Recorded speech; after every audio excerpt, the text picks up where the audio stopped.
Hello.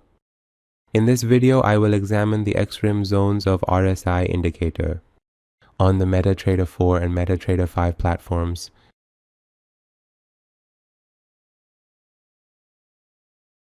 This indicator is an improved version of the RSI indicator, which not only shows the main RSI line, but also displays the overbought and oversold levels.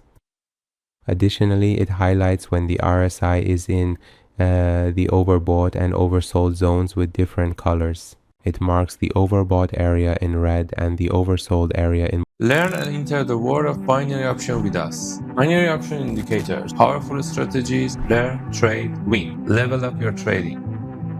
blue, and also issues a signal when the RSI exits the overbought and oversold zones.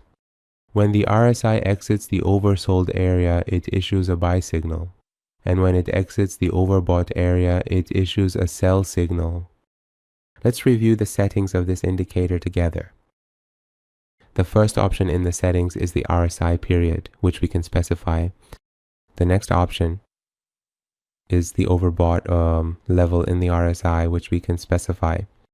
The next option is the oversold level.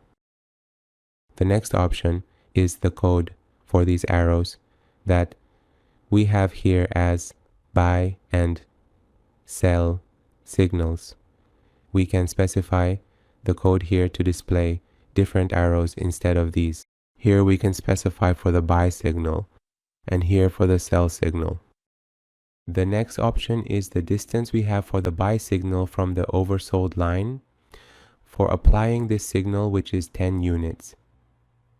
This means if our oversold is at C, this signal will be plotted at 20, and for sell, these signals will be plotted 10 units above the overbought line.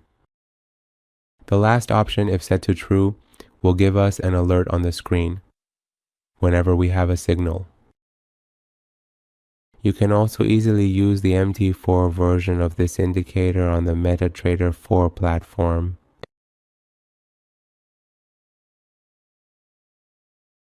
In the end, if you have any comments, criticisms, or suggestions, you can share them with us through the comments section to help improve the indicators.